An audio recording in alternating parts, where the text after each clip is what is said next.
Guess what day it is, Mike? It's Thursday night football day, Joseph. It's game day. It's game day Game already. day. It's game day. Welcome back to The Real. I am your host, Joseph Latman. But this isn't my show today. This is Topic Blitz with Mike Antonace. Mike, what's I am happening Mike today? Antonace. What's happening, Joseph? How you doing? Thank you Fired for up for having me this as game always. tonight, my man. Oh, Fired up. I think all of Cleveland is. I actually checked just out of sheer curiosity, like on Ticketmaster and StubHub, to see like how much tickets were and how many were left. There were only like maybe 20 or 30 tickets left, and they were like $300 a piece for nosebleeds. Did So you it's see gonna be. that one company, if you bring a starting quarterback's jersey from 99 to 2021 and you can bring it to the game night, they'll exchange it for a new white jersey? Yep, a lot of Jeremiah Wusu-Kormo jerseys were given out. A lot of sixes were exchanged. Not a bad jersey. I mean, that's kind of my next jersey I'm getting, to be honest with Yeah, you. as long as we extend them. Yeah. But that's the big story of today, isn't it? The first time in a long time the Browns can clinch on Thursday night football, which I think is, outside of being Browns fans, is probably the most exciting part of this game nationally, is that they get to watch a playoff clinch, possibly. Because otherwise, the Jets are hapless. The Browns are a fun team to watch, don't get me wrong, but Yeah. especially recently. But yeah, I mean, that's definitely going to be a huge storyline tonight. And I saw something that was like, for the first time, we get to clinch the playoffs since we played. Tim Couch played against Michael Vick's Falcons at home when Tony Rizzo had hair interviewing the Falcons head coach. So I thought that was funny. But yeah, big scenario. How do you think we match up with the Jets? Obviously, they're still an NFL team. They had a big win against the Commanders last week. Yeah. I think we match up well. I think I think who's playing quarterback for them tonight? Trevor Siemian. Yeah, I here you take the run away. You're gonna make Trevor Siemian have to throw around a lot on this secondary. That's just not gonna be a good recipe for them. I don't think it's gonna work well. I think the Browns match up very well. The Jets defensively, it's probably gonna be the best defense we played. One of the better defense we played all year, besides the Ravens. And they got And the dudes all over Bears. the I place. thought the Bears defense kind of Yeah, itched into top 15 territory. yeah, I'd say the Bears or the Jets. And the Ravens are probably the three best we'll play all year. They're really good defensively. I think we'll have to establish the run tonight and really dominate the line of scrimmage early on. I think that'll be key, especially as electric that stadium's gonna be. Imagine how electric that stadium's gonna be tonight. They were saying it might be the most electric stadium we've seen since,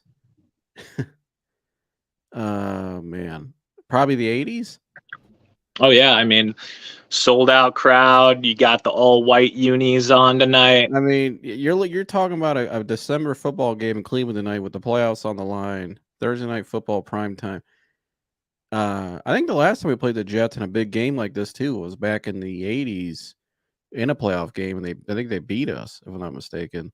So we kind of a little revenge tonight for some of those older fans, if you want to look at it like that. But there's some history there between the two teams, and I think though the matchup wise, I think our receivers though. I think obviously Amari's got a tough match tonight with Sauce Gardner, one of the better corners in the league. But I expect Cedric Tillman to have a big game tonight. And I think Right. Elijah Moore's the guy though. What I expect from Ced is more, about 4 or 5 receptions, 70-something yards, maybe a touchdown, but blocking well on the perimeter. He's playing a lot better. That's a good game for him. But Elijah Moore, though, is the guy that I'm looking at tonight against his former team in a primetime game. This is where Oh you yeah. want to make a statement right here. You got your old He quarterback. should have never traded me. Should Statement. have never traded me. So I want to see him tonight come out with his hair on fire. But I think David Njoku and Joe Flacco are going to continue to find each other. Won't be surprised if David catches a touchdown tonight. We're probably gonna have to get 2 running touchdowns tonight. To be honest with you, I think that's how it's going to be. Either Mhm. Jerome Ford, Pierre Strong. I think Kareem's going to get one of them, and Yeah, one of those Graham's other always two. going to get a touchdown. Kareem's always going to get one. I want to see a little more Pierre Strong tonight, though. To be honest with you, Yeah. Jerome Ford's been a little hesitant. I would go more Pierre with the speed. When Pierre's running the ball, he's getting 4 or 5 a clip. So I would go with that. If he's just going to run straight downhill and get you those yards, that's more important to me than just trying to, finesse. Like Jerome Ford, he's just having too many rookie mistakes. He's not seeing it. Got it. Not great vision. Yeah. Not. He's a little hesitant out there. He's just kind of, you can tell he's nervous. So I don't know, we're nervous, but just a little hesitant. Right. And so, but I expect them to win, and I think the defense is obviously what's going to lead the way tonight, especially against Trevor Siemian. I don't be surprised if we see a couple picks tonight, to be honest with you. Like Martin Emerson gets one, and maybe Cam Mitchell or D Ward gets another one, or Juan Thornhill's back tonight. Maybe he gets one. I think we get 2 picks tonight. Is Juan Thornhill back? I thought they said he was out. I know he practiced, but I thought they said he was out. I read last night he was probable. So, yeah, I could be wrong though, but I think we're getting 2 picks tonight, though. And the defense is going to shut them down, and I think we're looking at probably like a 28-31 points from the Browns to. I don't know if they get a touchdown, dude. I'll say 28 to. I'll say 31 to like 13 or something like that. I think it's gonna be a. You'll be nice. You'll be. I think it'll be close early on, but I think as the game goes on, that crowd Thursday night, it's just gonna be too much. Yeah, I'm not going to be as nice to the Jets. And to get into my analysis, like the only way, I mean, the Browns know that this team is going to come out wanting to establish the run with Breece Hall. Like Breece Hall, excellent running back. Having a great year. Great year. He'd probably be having an even better year if Rodgers was healthy. Had a monster game last week too, by the way. Yes, he did, against the worst run defense in the league. Yeah. Had a game though. Poor Deron Payne should have never signed that contract. But yeah, no, I foresee like the Browns are going to understand this team's going to want to run the ball. But obviously, like you said, get them into obvious passing situations. They're going to want to throw it short. They're going to want to do the screen game. And, our JOK has been huge in blowing that up. He's slowly becoming the second, or very quickly, rather, becoming the second best player on the defense behind Myles Garrett. And if Myles Garrett wasn't on the team, like, people would be like, wow, that kid's a huge athlete. Like, JOK is just freaky athletic. But, obviously get them into obvious passing downs. Outside of Garrett Wilson, I'm not really scared of their passing attack. Even their tight ends, like I think our safeties, Ronnie Hickman's been playing exceptionally well. So is DeAnthony Bell. I don't see their tight ends really having an effect on the game. So if you can stop the run and get pressure up the middle onto Trevor Siemian, you're going to get a lot of turnovers, strip sacks, what have you, picks. This is going to come down the line of scrimmage play, and I think the advantage Browns on both sides. I think. Obviously, the D-line. I mean, the Jets D-line is pretty good. That's a nice Quinn. I like the Jets D-line a lot. But I think Quinn Williams has an argument to be the best defensive tackle in the league. Like he's top 3 for me at least. I think ours kind of cancels that out, but I think their O-line is probably one of the worst in the league. It's got to be. And you're playing against the best defensive line. That's going to be the X factor in the game. And I think as the game wears on, like in the second half, I think we'll start to establish that run. Because I think that's what we need to do these last 2 games is get somewhat of a running game back. Because it's not like they can't run the ball. It's just they've been a little stagnant the last 3-4 games.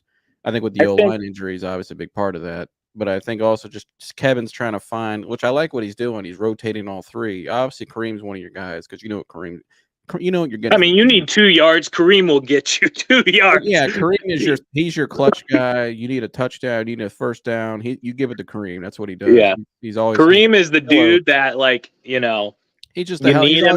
He ain't gonna have that. He'll never be that rushing leader guy ever again. But if you need 3 to 4 yards badly, like something fierce, just throw that dude in Wildcat. Yeah, get college T formation out of the playbook. Yeah, and Kareem's just a big play, big game guy. That's what he's always been. He's still a great ball player. I love Reem. We all love Reem. Yeah, great for the locker room. I think that's why it's good they've kept him around. But I think they got to figure out that second guy, really the bell cow guy in a way. And I would probably go a little more Pierre Strong. Although I think if there's a game for Jerome Ford to get loose, I think it might be this one because I think the Jets, as the game goes on, are going to get tired because it's going to be a lot of 3 and outs probably for that offense, and that defense is just going to get gassed, which they've probably been used to all year. So But I want to see one of those two guys tonight. I think they will in the second half too. I think the Browns finish with over 115 yards rushing. So, well, maybe around. I think they finish over 100. I'll say over 100. Yeah, I mean, I think they are going to definitely try and establish the run a little bit. I don't think it's going to be that crazy. I think, Kevin Stefanski is really good at finding opposing defenses' weaknesses. And as good as their corners are, as good as their safeties are, I think they're going to run a lot of plays to try and get David Njoku on a linebacker, get Jordan Akins, Harrison Bryant on a linebacker, because their coverage linebackers are bad. Like, they give up the most yards to tight ends in the league, as good as their defense is. And when you have the tight end on your team that leads the league in yards after the catch, that's the recipe for disaster if you're the Jets. So I think David Njoku, if anybody, is going to have a huge game. I think, they're still going to pass. I think, you're going to see a lot more Cedric, like you said, a lot more slot, a lot more out of Elijah Moore in the slot. Not to say that Amari Cooper isn't going to have a decent game, because like Derek Stingley is a very similar corner to Sauce Gardner, and he took that dude to the bank. Yeah. Well, I think too, it's going to be a big night for Kevin to continue what he's done in the last 2 months. But I think this would be a nice statement game. I think he's had some statement games this year, obviously, in his past 4 years coaching. Yeah, I think especially this year and with his job he's done, I think he's definitely the coach of the year candidate, in my opinion. He's the favorite now. He should be plus 125. And I think tonight he needs to go out there, and the way he does it is getting Amari Cooper to still have a big game. And how does he do that? Moving him around, put him in the slot, put him in different concepts. That, I mean, but this is the game, because everybody sees this matchup with Sauce, and you're kind of like, okay, it's gonna be tough because Sauce is good. It's not like he's a bad player. He's one of the best corners in the league, and he's long, he's rangy, he's young, he's fast, he's physical. But I think this is a great game for Kevin, though, to show on national TV and to show all the media writers nationally that just the way he just how he gets that offense flowing, even with the good defense they're playing tonight, and getting Amari to have another great game back to back. Having Joe Flacco stack another game, establish that run game a little bit in the second half. I think this is the great game for Kevin to go ahead and solidify that tonight, and they might as well go ahead and mail him the trophy after the game. Yeah, basically, I agree wholeheartedly. But to give my final score prediction, and we can move on, is I'm not going to be kind to the Jets. I'm going to say 36-0. Browns win. Shut up. I don't know if they score a touchdown. I don't even know if they're going to be able to get into field goal range. And also, two they are field goals also and a garbage time touchdown. I gave them that. Greg Zuerlein's not in the game. They're missing their kicker. Oh, really? So, yeah, I don't think they score a point. I really don't. Yeah, I'm gonna say, well, shoot, that. And I think the defense gives up if they're like down like 17-0 at the half. They'll probably just give up. I didn't know their kicker was out. I know. Yeah, what's our update with our special teams guys tonight? Oh yeah. So we got Riley Patterson as our temporary kicker. He's good. He's a good kicker. He's solid. He actually played this season with the Lions, I believe, at the beginning of the season. He's not bad by any means. Pretty decent from 40 on, which is really all you really need. And he's extra points are good. And then Matt Hawk is your punter for the evening. I think most recently he played for the Bills. And he's all right. I mean, he's going to do his job. He's not Corey Bojorquez by any stretch of the imagination, but he'll do his job. But yeah, that is our special teams. Now, I didn't know there's real quick though. I didn't know their special team guy. I'll just stick on my score 31-13. I'll say somehow they scrapped 13 points, but it's a blowout win. So yeah. I was just going to say, speaking of the Buffalo Bills, that's actually a great transition. I want to talk about the Buffalo Bills. I got a buddy that I talked to on the tube. His name's Dan Mitchell. He runs Buffalo Bills channel, and he has been great media content creator. Got to shout him out. Yeah, great media content creator. Go check out Dan Mitchell if you want to know anything about the Bills. But speaking of Buffalo, he has been adamant about the greatest story ever told, as he said, about the Bills. And he actually, me and him actually had prediction that the Browns and the Bills will meet in the AFC Championship game one way or the other. And the Bills are chugling right now, man. I mean, they are, they played a okay game against the Chargers last week. I think, they just fired Brandon Staley. That whole team was fired up, so they were going to give the Bills everything that they had in the tank. And they played a good game, but, Bills still came up on top. Are we looking? It's tough too to play on the road on Christmas too. I got to throw. Oh yeah, absolutely. And it's hard to go cross country. I mean, you're going legit New York to California. But go ahead. I have to point that out. Yeah, no, you're fine. That's a good point. But are we looking at the classic December Dolphins that are who have been hot, red hot all season long? Are we looking at their classic December collapse? And are we looking at the Buffalo Bills about to pull out their third division title in a row in the last 2 weeks of the season? Because the Bills have 2 division games back to back. They have the Pats and they have the Finns. And they beat the Finns, or if the Finns lose... No, the Finns only have to lose one more time. So if the Finns lose to Buffalo... They got to play at Baltimore this week. The Bills get a nice little tune-up against the Patriots at home. Shout out Bailey Zappi. Yeah, Baltimore's shout out my family in New England too. I'm sure they're happy this week. Baltimore favored by 3. Buffalo favored by 13. Here's the thing. Number one, the Dolphins. Mike McDaniels is a great play. He's been a nice play caller, but I just can't with the head coach. I'm sorry, Mike. I can't. Did you see the clip of him standing by the heater in New York? And the fan was like, Mike, they were like, Coach, why are you standing by the heater? And he turns around and says, I'm cold. And he's got on these pants that are like up to his knees. I'm like, this is the head coach of an NFL football team. He's cold. I'm just sorry. But it replicates your team. They're a kind of a soft team. They're a gadgety team. That's what they are. When you watched them in that game, what's the game they played at home 2 weeks ago? They lost. Tennessee. Tennessee just smashed them in the mouth up front. The Cowboys, for some reason, just can't travel on the road for some reason. They can't win. I don't know what it is. I thought they were much bigger and better up front. They just, it's the Cowboys. Their corners. The Cowboys. Their corners. There's their corners. But when you match up the Dolphins against a team like Buffalo, against the Browns, against Baltimore, I just don't think it's a good matchup for them. I don't think their coach is good enough than the other 3 coaches, to be honest with you. And I don't think their line of scrimmage play is. And if Jalen Waddle is out, I think they said I think it was a high ankle sprain, I believe. Yeah, he's out for 4 weeks, I think. And that's kind of even when you get back from that, it's still getting back in game shape, getting back. You're running. He's a receiver. He needs his ankle to run. So, and their running game isn't great. They don't really try to run the ball ever. They just try to throw. I'm just sorry, you can't throw your way to a Super Bowl. Even the Chiefs last year, how did they win that game a lot? Is because Isaac Pacheco. They found a gem in a running back. Right. You can't throw your way to the Super Bowl unless you have a defense that can account for the mistakes. That's elite. And if you're New England, which is what New England did all those years, because you have Tom Brady and Gronkowski and great slot, great receivers that knew their role, but you have the go-to quarterback. I mean, you got obviously maybe the greatest tight end of all time. I mean, or best in his era. So, and you got Belichick, but they can't do that in Miami. And so, I mean, how many games back is Buffalo? Let me look. I think it's only 1.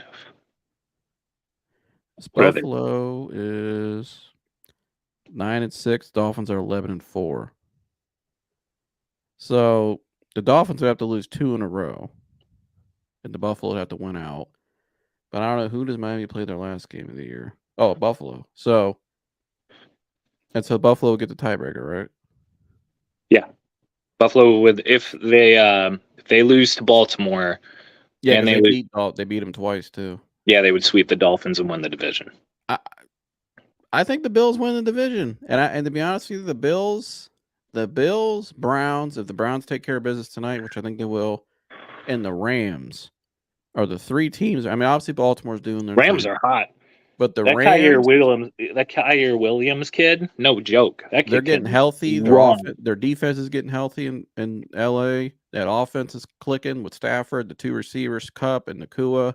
They're running the ball. Sean McVay's a great coach. I think those three teams in the entire NFL right now have been the hottest teams down the stretch. And I mean, Baltimore, you got to say Baltimore because they've had some big wins. But I'll be honest with you, I think the 49ers, you watched that game the other night. My gosh, that was the 49ers made some suspect. Brock Purdy is a system quarterback, and you will never change my mind. They got out coached the other night. They got out coached. I mean, they just got outplayed. I don't even know it was out coached. Kyle Hamilton. They got out coached because they kept trying to run CMC in an 11-man box, and never one time he was still getting 6 yards of carry. I know, but at the end of the game, it caught up to him, and they should have threw the ball more out of the backfield to him. But they don't have the quarterback to do it, so they're kind of. It's the 49ers. They have great talent, but again, they're coaching and they're limited to quarterback. It always catches them in the end. So. But I think the Rams, Browns, and Bills. But I think the Bills will win the AFC East.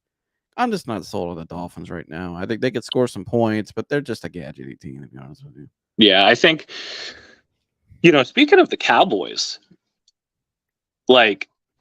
here's a hot take that might not be too hot. Are the Dolphins the AFC's Cowboys? The, really good in the regular season, but kind of no one takes them serious kind of team? They'll probably be a first-round exit. Doesn't matter how many games they win. I would say maybe in the playoffs, but I would actually say it's more kind of where he came from in a way. They're just kind of a poor man's version of the 49ers in the AFC. They're going to win a lot of regular season games, and when they get in the playoffs, what it matters most, can they actually get it done? Can their coach actually lead them to get it done? Which has always been the question with Shanahan. He's never been able to get over the hump. So I think they're kind of, and he's from that coaching tree. He's from there. And now I don't think they're as physical as San Francisco or as good, but I think I would say they're like a poor man's version of that. And I get your point. I think it's kind of the same ballpark. But maybe maybe the Cowboys. I don't know. Yeah, the AFC Cowboys, the Finns. Oh man, but I think the Bills really have a chance to walk away with their division, and that would be really, really interesting and a huge shakeup to the playoff bracket. Because then the Bills get to play the 7th seed, and the Finns would have to play the Chiefs. I'm pretty sure. Which actually is kind of a favorable. I mean, that can go either way, to be honest with you, because I'm not sold on the Chiefs right now. No. The tantrums on the sideline, throwing helmets, the drama outside of football. If I'm Andy Reid, to be honest with you, Mike, if I'm Andy Reid, I'd just walk away after the season. Right. I would. Yeah, I mean, you're an all-time great coach. You're one of the greatest offensive coaches in history. You got one of the greatest head coaches in history. You got your Super Bowls. If I were Andy Reid, I'd get the hell out of town with this crap. Yeah, or the GM there has failed miserably on finding talent for Pat Mahomes. I think that's more of a failing on the general manager of the Chiefs. I don't even know who it is. But didn't do a great job. No, he has not. Not great at finding, offensive talent for Pat. You're kind of letting the Chris Jones situation still kind of play out. Yeah, you signed him to a 1-year extension, but he's pretty much going to be gone after this season. And that's he's arguably one of the best defensive players in the league, and the whole reason why your defense has gas. Yeah, they didn't replace the guys they've lost that were key players on both sides of the ball. Really, no, they didn't replace any of them. I mean, I know they won last year, but I feel like that was kind of more just a one-off. Eric Bieniemy being a great offensive coordinator. Yeah, and Eric Bieniemy being out of that building, the discipline's been out. He took the discipline with him because everybody knows Eric Bieniemy. The guys that I know or have heard, like Matt McChesney or Coach JB, guys that know Eric personally, they said behind the scenes, that's what he is. He's a hard-nosed disciplinary coach, which we talked about on the pod. And I said, I think him leaving was a bigger loss than Tyreek Hill, be honest with you, because he would hold Pat in check. There was a time they got into it, but I like that, though. He would hold Pat accountable, but he was the disciplinary behind the scenes. And he's a great offensive mind. I think he's done a decent job this year with the talent he's had with the Commanders. And probably should get a head coaching job eventually. in the right situation, But Eric Bieniemy being out of this, he took the discipline with him. I mean, you got Mahomes meltdowns, trying to go off on his offensive lineman now too. You got Travis Kelce throwing his helmet and all that fiasco out the field, and is he retiring and just 20,000 commercials, and he's doing all this crap out the field. It's just too much. It's too much. Kadarius Toney's offsides constantly. Okay, Kadarius Toney doesn't care about nothing. You will never hear Kadarius Toney talk about. You got Matt Nagy's your OC, and it's a joke. I mean, Matt Nagy's not a good. I don't think he's a good offensive coach, to be honest with you. I think he just got the job because he got Andy Reid's copy for 10 years. Yeah, it's just not good. He ruined Justin Fields' first 2 years, but yeah, yeah. Oh, while we're on the topic of the AFC, I want to. I know we wanted to talk some Cavs, and we're going to here briefly, but Buckeyes too. And some Buckeyes. Yeah, I'll let you do the Buckeyes reports, and you're Mr. College. I'm Mr. Draft though. So when that time comes around, I'll be telling you all the prospects. But real quick, little bit of breaking news. I'm sure everybody here has already heard. Russell Wilson is out as the Denver Broncos starting quarterback, and to put salt on that wound, as if it wasn't enough already, he knew that 2 weeks ago. Mm-hmm. After the Chiefs game, they were like, "We're going to bench you." In 2 weeks, he knew they were benching him after he beat the Chiefs, a division rival who they haven't beat in I don't know how long. This Broncos organization has to be, at least in the AFC, the worst run organization. At least in the AFC, because like the Panthers are a shit show. Like nothing can like overcome Carolina and what they're dealing with. But like, how bad is that? That like, and it's like a money thing. Like they're benching Russell Wilson. And here's the thing: if you look at the stat sheet, like it looks like he didn't have that bad a year, and he didn't. Like I think it was pretty average. But if the eye test is Russell played really weird with the eye test. I don't think he played exceptionally well. And on top of that, they didn't have like a great defense. They really didn't have like good offensive scheming outside of like Cortland Sutton just being like a superhero out there for the team. So like, it's a shame, but like, what a horrible trade for the Broncos. I mean, 2 first-round picks, 2 second-round picks, Shelby Harris, Noah Fant, and Drew Lock. I mean, I'm glad Shelby Harris got out of there because he wasn't great here. But look, I mean, here after they beat us in that game, they were the hottest team in football. They won like 4 or 5 games in a row. They were in playoff contention. Russell was playing good. I thought, they were getting on the same page. But I think when you saw that in that game 2 weeks ago, that night game, or was it last week? Excuse me, against the Patriots when Peyton went off on Russell Wilson and. Oh God! You heard at the beginning of the year, like my man Matt McChesney, who actually got a 6-0 Academy. Shout out Matt. He covers the Broncos out there in Denver, former player for Denver, and he said it all year. Like you could tell, like Russell and Sean Payton just weren't really on the same. That Sean Payton don't really want Russell Wilson, to be honest with you. Sean Payton wants Caleb Williams. He loves Caleb Williams, and so I think that's what you're going to see. I think it's going to be either the Broncos or the Raiders that try to get Caleb Williams, because not many teams, a lot of teams are actually out on him, and he's kind of giving it away too. Like the Bears are really more intrigued now with, as well as Justin's played recently. They're a little more intrigued with Marvin Harrison Jr. from what I've seen. And Caleb Williams even liked a tweet the other day too that suggested that, which I thought was interesting, because he's kind of already dictating where he wants to go, which I don't think is smart on his play because he's already lost a lot of leverage. But I think it's going to be the Raiders or the Broncos. I know Sean Payton loves Caleb Williams, and he might like Drake May too. That's kind of his style too. I think Drake May would do well in Denver, but I think you're going to be looking at. Now, I don't know how the Broncos can pull it off because I don't know how much assets they have left, but I think that's what they're doing here. They're targeting, I think, Caleb Williams. They're going to try it. There's somebody in the draft they want. They got to have a plan B because you paid this guy all this money, you gave up so much for him, and it's not like he played terrible this year either.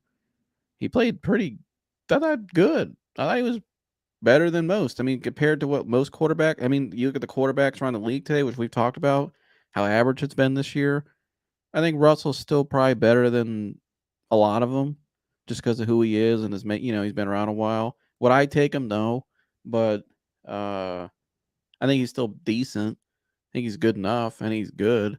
But I don't know. I think there's something going on there. They got to be targeting. I think Caleb Williams or somebody. They're going to make a hard push in the draft for somebody. Or I mean, who's going to be available for agency? I'm not sure that Sean Payton would like.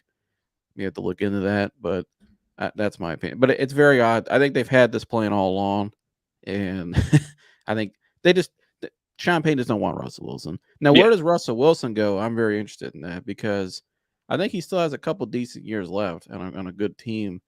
Or maybe they can make the playoffs or something. You know what I mean? Maybe it's San Francisco. They go after him.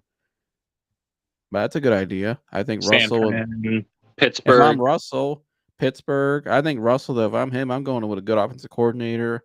That system, you got CMC, Debo, Kittle, Trent Williams. If I'm Russell, I would go to a place like that where it's already established, and he could stick it to Seattle too. I would look at a place like that personally. Right.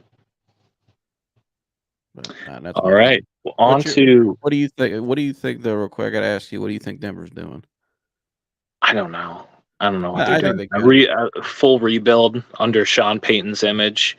That's the only thing I would guess. I mean, like, I think we're going to see a more or less clean house. Like, I'm pretty sure the only if they want to trade up, they're going to have to trade Pat Surtain. I mean, that's their best player. Did the Browns go get Garrett Bowles in the offseason? Possibly Garrett Bowles or hell, Cortland Sutton. At this point, I'd love to see him in a Browns jersey. But I like Joseph Guild too. He's a nice player. But yeah, but I think they're going to clean house. That's where I'm at. I think Sean Payton's going to rebuild that team in his image. Yeah, definitely. And on to the last two subjects. I just have 2 questions to pose. One is Ohio State based. One is Cavs based. The Ohio State question I have for you is Devin Brown. Oh, yeah. I imagine we're going to be saying him play versus Mizzou. How do you think that is going to shake out? Do you think he's going to play better than what we've seen Kyle McCord play? How do you think the Cotton Bowl is going to go? And also, do you have any idea of transfers to Ohio State that maybe we haven't heard about yet? Well, I think let's start with the Cotton Bowl tomorrow night. I think tomorrow night's a big deal for the program. It's a big defining point for the program and for Grind Day because now it could make Ryan Day look bad tomorrow night, to be honest with you. Because if Devin Brown goes out there and plays and balls out and plays very well, it makes Ryan look bad because people will be like, why do you just go with this guy all year? Because here's what I think. I still stand by what I said. I know Zach Smith stands by what he said earlier in the year. I think Devin Brown won that job, and I think Ryan took the safer route. I think he won the vote 7-4 out of 11 coaches. I think he's the better quarterback. He's been the better quarterback. Kyle had a year up on him in the system, so he's a little more, knew the system a little better. And he's a little more, Devin's kind of a gunslinger. He's got that mentality, which I like, but he might throw a pick here and there. He got maybe a little Josh Allen in him, not as bad, but he likes to slant. He's got attitude, he's got edge, which I think they need. They haven't really had that since Justin Fields. As good as C.J. Stroud was, C.J. Stroud's a generational arm, but C.J. was still kind of like Kyle in a way, mild mannered, calm, and wasn't really like. You need like a Fields or like a JT Bear, like a guy that's going to lead that locker room with fire and passion, especially in college, because the locker room picks up on it. And I actually think it's found it interesting, too. Their center, Carson Hitzman, said the other day, well, the interview was taken down for some reason, which is odd. But he said in the interview, too, we haven't had this in the building since Justin Fields. Just the energy, the moxie. Yeah. I mean, you hear with other guys like Xavier Johnson and some of the receivers have been there for a while. They're saying we can open up the playbook a little bit more now. Basically, what they're saying is because when Kyle was here, guess what? A couple of them chapters in that playbook, we had to close them some bitches and put them off to the side because We couldn't use him with Kyle. With Devin, you got a little more lever. You got a little more options. His running ability.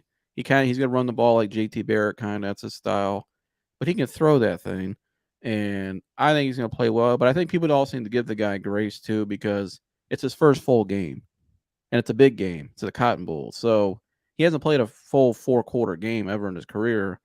So if he comes out tomorrow and maybe struggles a little bit, shows some sign, that's okay.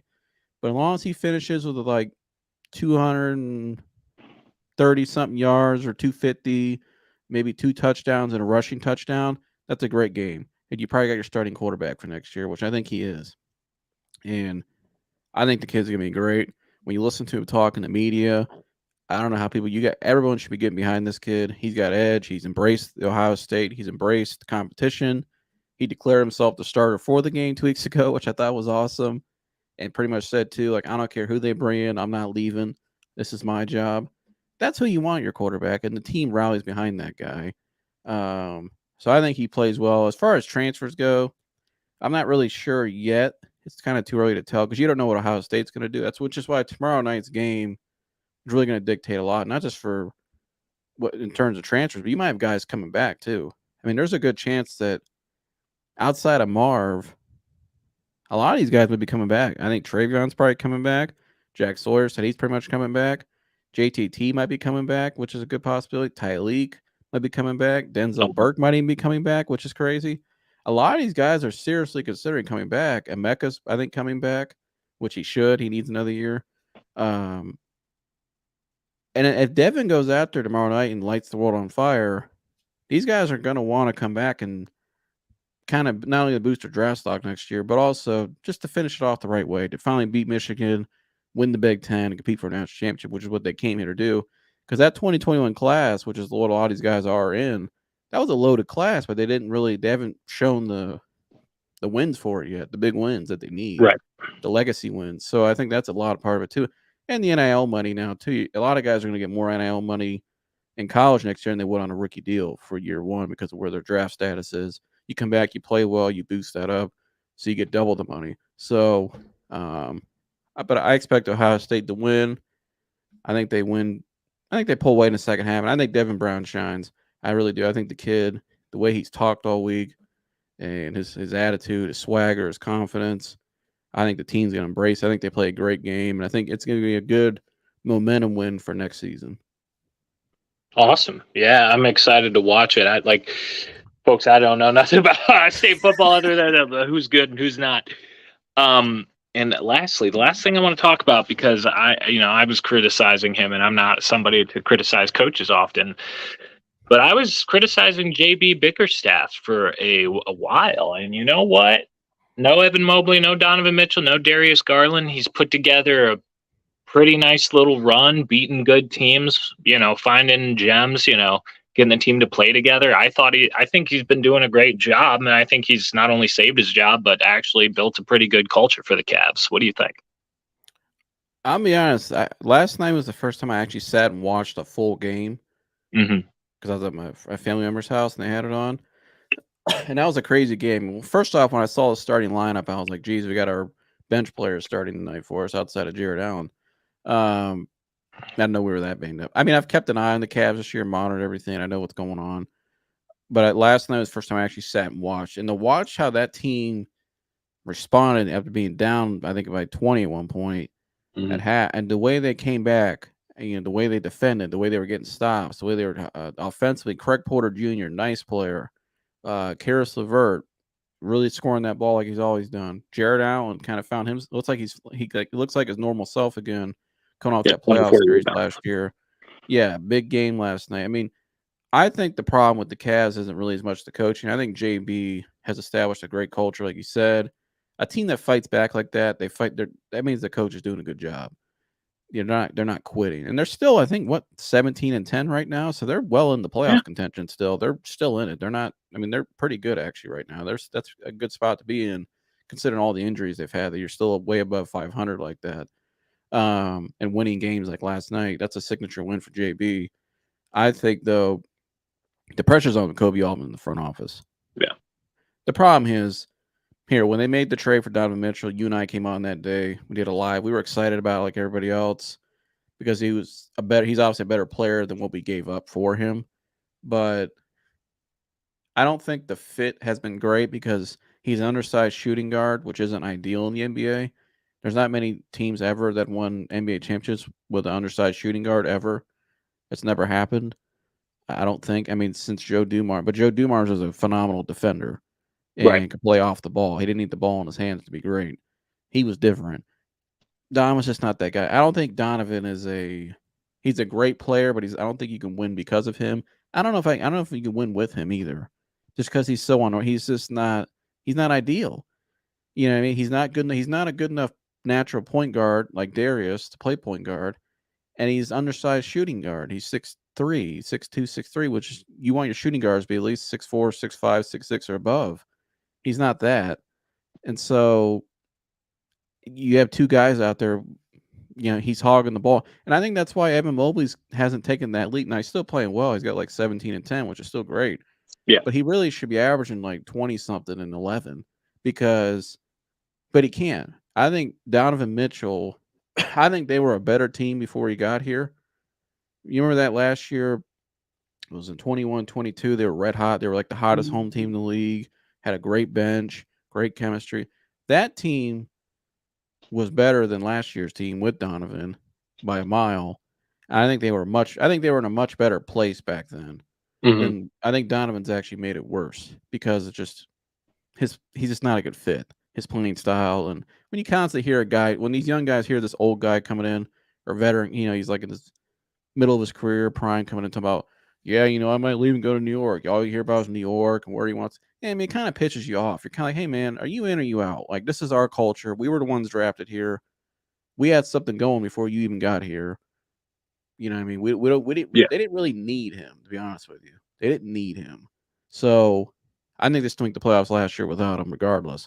So I think they got to, but he's limiting. I know I'm ranting a little bit, but he's limiting. Rant away. He's hindering Evan Mobley's development because he's taking Evan's shots. There's only so many shots that can go around in a game. Gary's gonna get his shot tonight. Don's gonna get his. He's gonna jack up 20+ shots a night. He's not. If Evan's not getting his shots that he needs, he should be getting more shots too, and running the offense through him more. He's not getting that because there's one guy out here that needs the ball in his hands. That's the only way he's effective. And so I think what we need to do is I think they should take a serious look at. They got to trade. I think they are trading him. And I agree with what Gil Arena said on his show the other day with Kenyon Martin. They kind of said the same things I said too. They were better without him here. I think you're looking at Miami, which I like because I think Tyler Hero with Darius would be a great fit because Tyler can play off the ball. He's averaging 20+ points, 6'4", 6'5" guy. Been in that Miami system culture. He could shoot the hell out of the ball. He could score. I think that'd be a great fit. Maybe you can get back Caleb Martin in that deal. Maybe bring back K-Love too. I mean, I found K-Love's comments about coming back to Cleveland 2 weeks ago pretty interesting, to be honest with you. So, and I wouldn't mind that. I think Kevin on the bench would be great here, getting that bench back to where it needs to be. I think you're looking at Miami or Brooklyn. I think Brooklyn's the other team because of the market. I think Donovan would be intrigued by that. Obviously, would be in New York. Right. But Cam Thomas will be the key guy there, who's a great young player. Is almost some people think becoming just as good as a scorer as Donovan, to be honest with you. He's averaging 24, Cam Thomas a lot. 24, 25 points a game. He's 6'5", 6'6". He's bigger than Donovan, which he's probably a little more. He's bigger, more athletic. He could score. He's a 3-level scorer. Could shoot. Could dunk. I mean, can finish at the rim. Probably a better defender too. Now, what you get back from them, I don't know if you can get both Mikal and Cam. That would be too much for them to give up, but that'd be the best ideal. But if I can get Cam Thomas back from Brooklyn, maybe some couple pieces. Maybe you get Ben Simmons. I don't know. It'd be like a role player. I don't know, or somebody, and maybe like just another wing. Cam Thomas, another wing. Same thing with Miami. I think Miami's probably the more likely because I think Miami needs that trade more than Brooklyn because Miami's actually legit. They're more a contender than Brooklyn. So I would say Tyler Hero, Caleb Martin, maybe something like that, or K-Love. That's a great trade for the Cavs. And I think the Cavs will be much better down the road with either trade. So I'm curious your thoughts on it. I really don't have anything to add. I think you killed it. Yeah, no, you've basically gone through like every single. I think, like you said, Miami and Brooklyn are probably the most realistic, and I agree. I think they would play similar. What do you think? You think Tyler Hero, maybe? Tyler Hero probably a really good Hero. He can play off the ball.